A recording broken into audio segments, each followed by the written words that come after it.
name is Amanda Pierce. I am the Anti-Human Trafficking Project Coordinator with WeFight, hosted out of the Legal Assistance of Windsor.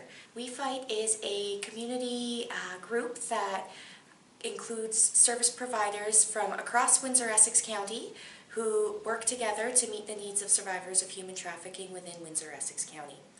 WeFight, hosted by the Legal Assistance of Windsor, committed to providing public education and advocacy within our community and ensuring that all people who live and work within our community are able to identify the signs of human trafficking as well as identify resources in the community to support our survivors. One of our key functions is case management services for survivors of human trafficking. So we're able to provide intensive case management services for people from start to finish, from the moment they're identified to us until they've determined that they have reached their goals and no longer feel they need our support.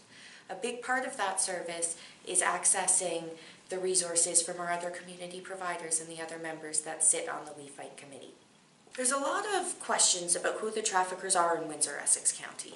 And you know, it's very common for the media to show us an organized crime group or a gang, some really scary looking guys with tattoos all over their face, and unfortunately, if they could label themselves, our jobs would be a lot easier, but that's not the case. I think it's important that we do look at the difference between prostitution and trafficking.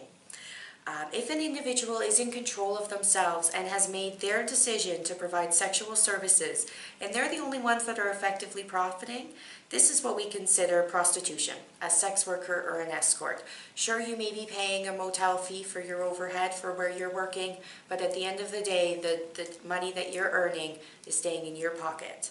However, if there's another person that's in control of advertising for these sexual services, if they're coercing and exploiting you and forcing you to engage in an activity that you maybe otherwise wouldn't engage in, and they're receiving money or other material benefits from these services, then this is trafficking. So I'd like to switch gears now for a minute and talk a little bit about labor exploitation. This is something that we see a lot in our community as well, especially out in the county areas where we do rely heavily on temporary foreign workers and the work that they do for our community.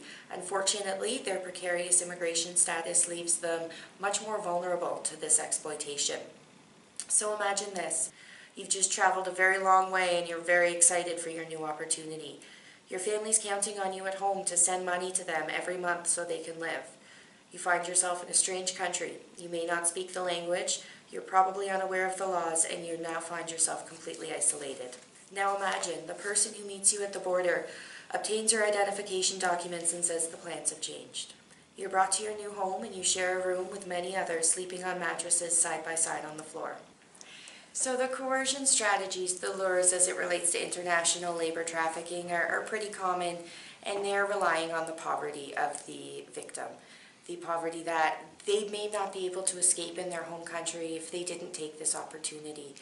And they also use fear, force, threats of violence against the victim themselves, and threats of violence against their family members and against their loved ones to help keep them quiet. Trafficking can take any number of forms, and there really isn't a checkbox list that you can go through to confirm whether you have or have not been trafficked. It's important that we understand the people that may be at risk of human trafficking, those that are vulnerable, those that are marginalized. These traffickers are experts in finding the weakness in an individual and exploiting that weakness, using that weakness to help control them, to help lure them, and to help exploit them. We know that people with addiction issues, people with transient lifestyles, people experiencing poverty, those with small-scale criminal involvement, mental health concerns, and developmental delays are at an increased risk of exploitation. We know that marginalized individuals, ethnic minorities, refugees, and undocumented workers are at an increased risk, as is our Indigenous population. Those who lack education, those who have limited ties to the community, and runaway youth, those that are less likely to be looked for, are the people that our traffickers are going to try to actively recruit into their game. It's important to consider where our traffickers are finding their victims as well. So it's not always the big scary guy on the street corner, and it also isn't always the boyfriend or Romeo pimp as we often refer to them. It's not uncommon for traffickers to recruit out of shelters, out of group homes, at drug houses, AA or NA meetings, through newspaper ads, or through Backpage and online chat and apps. The Legal Assistance of Windsor, located downtown Windsor on 443 Olette, is a joint service of the Faculty of Law, University of Windsor, and Legal Aid Ontario.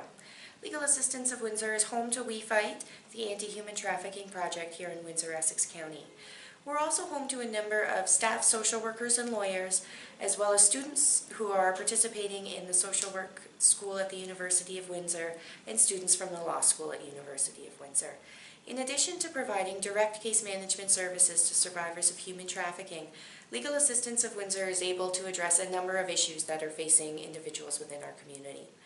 Legal Assistance of Windsor has helped complete Ontario Works applications, Ontario Disability Support Program applications, as well as dealing with complaint processes and disputes and reviews of OW and ODSP decisions. We're able to help out in accessing housing and dealing with landlord-tenant issues.